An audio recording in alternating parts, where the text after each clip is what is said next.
How can you choose the right credit card processing company for your salon? Now, I'm going to kind of lump together. We have salons like hair salon, nail salon. We're going to put that together, and I'm going to talk to you today in this video about how can you get the right credit card processing company to save money and process payments effectively and efficiently, and that's what we'll talk about in today's video. TransactionExpert.com is the leader in transaction services. We build your online presence and point of sale system to integrate with each other. If you are ready to understand and control the entire customer experience, visit TransactionExpert.com. So you are the owner of a salon. You probably love doing hair and nails and taking care of all that kind of stuff, and that is awesome. But you got to be able to process payments. If you can't process payments, you're not going to make any money. So how do you find the right payment processor? Let me give you a couple tips on that. Number one, for a nail salon, hair salon, usually your average transaction size is going to be in the $40 range. It could be a little higher, could be a little lower, but it's going to be around 40 bucks. Now, that's an interesting range because if you watch some of my other videos, you'll know that if you have a really low transaction size, like an average of like $10, like a hot dog stand, it's going to be really important to focus on the transaction fee. But if you have a really high ticket size, like an auto repair shop, then it's going to be more important to focus on the percentage fees. Now, for you, you're right in the middle. You're at 40 bucks. You're right at that kind of sweet spot, that average. So for you, you really do need to look at the effective rate of your merchant services. Let me explain what I mean by that. When you look at your merchant statement, and it's going to have on the merchant statement all these different fees, and they can be very, very confusing, okay? You're going to look at that and say, well, what's this authorization fee and this dues and assessments? And you can watch my other videos to learn more about that, but the truth is it's still going to be kind of confusing. So let me give you a really quick tip how you can analyze your merchant statement in about 30 seconds, and you can tell if you're getting a good price or not, okay? So you're a salon owner, take out your credit card statement, pause the video right now, okay? Go get your latest credit card processing statement and bring it back, and then hit play, and let's talk about what you can do with that. Okay, are you ready? Here we go. On your statement, at the very bottom of your statement, it's going to have your total fees. Sometimes it's at the very top of your statement, sometimes at the very bottom. But one of those two places, you're going to see your total fees, okay? Now be careful if it says the total amount debited from your bank account. You got to look and see were there any fees, are they already taking fees out of your bank account on a daily basis. Some credit card processing companies, you'll notice because you processed, $100 in transactions this day, but you only got 97 deposited to your bank account. Well, then you're going to have to look back on the first page and see how much they already took out. But 80-90% of the time, you can look and see your total fees, okay? So take your total fees and then divide that by the total amount, the total volume of credit card transactions you processed. So let me give you an example. Let's say you look at your statement and you see that you had $350 in total fees and you processed $10,000 in total credit card processing transactions. So if you add up all the dollars that were processed for Visa, MasterCard, and Discover, and you add all those up, you're going to see it was $10,000, $350 in fees.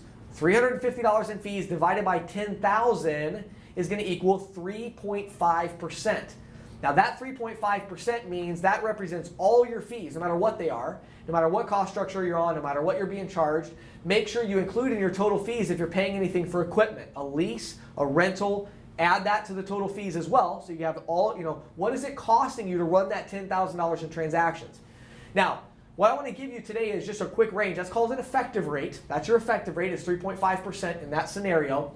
Let me give you a couple ideas of are you paying way too much, okay? If you do that and you're paying between 2.5 to 3%, so somewhere in that 2.5 to 3% range, I would recommend that you go ahead and have a free analysis done. You can actually go to TransactionExpert.com/analysis.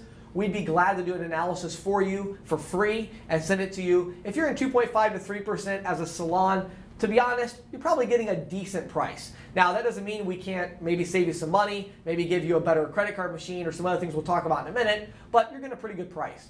If you're in the 3 to 4% range, you're paying too much, a little bit too much, okay? Odds are we're going to save you a little bit of money there. So if your effective rate comes out 3.5, 3.7, 4%, you're paying a little bit too much. I would definitely, you need to get an analysis done, get some competitive analysis done and see where your prices are actually at. Then if you're above 4%, I'm going to go way out on a limb here and say you're probably getting ripped off. So if you do your effective rate and you're paying, $450 in fees to process $10,000 in transactions, you're getting ripped off somehow. That's too much. So for a salon, now it's different for every business type, but for a salon, your effective rate shouldn't really be any higher than 4%. That's something's not right there. I would immediately get an analysis done there because we could probably save you a lot of money on that. And again, go to transactionexpert.com/analysis. So that's your credit card processing fees. Now, what other considerations would there be? I'm going to give you two other things you want to think about. Number one, do you need what's called a multi-merchant account? Now, a multi-merchant account is really unique. It's set up because in a lot of salons, they have different seats in the salon, and you have stylists that come in, and these stylists are 1099 contractors, and they have their own clientele, and you're actually just collecting a percentage of their revenue, or they're renting the seats from you, or whatever your financial model is. They need to be able to run transactions on their own credit card account, but you don't want to pay $300 for 10 credit card machines. You just want to put all 10 accounts into one machine. That's called a multi-merchant account. And the way it works is when you go to swipe a transaction, before you can do that, you first have to select which account. So you have the stylist names will be on the credit card machine. You hit the account you want to run, and then you are able to process those transactions. Now you can either do that through a credit card machine, which we provide for free, or you can do that through a touchscreen point of sale system, which we also provide for free. We'll give you a free touchscreen point of sale solution. It's really nice. I think it's one of the best ones on the market. It works great for salons, has a scheduling app. The scheduling app actually integrates with your website, so people can go to your website and schedule appointments on your website. Really, really great system. We give it for free, and then you pay a monthly software and support fee, but we give you all the hardware for free. It doesn't cost you anything up front. So anyway, so that's really important. You got to look at that. The other thing I look at is downtime. For a salon, not having a credit card machine for a whole day is unacceptable. So one thing you want to talk about is ask your transaction expert or whoever you have that's doing your credit card processing, ask them, if my terminal goes down, how long is it going to be down before you're going to bring me a new one? There are things that can happen to credit card machines that can't be fixed over the phone. I actually had a merchant last year literally got struck by lightning. I mean, they didn't, but their business got struck by lightning, fried their credit card machine. There was nothing I could do with it, Now, for me, for my local business, we've got like 15 credit card machines sitting on a shelf. So within an hour, we were out there, new credit card machine programmed, ready to go.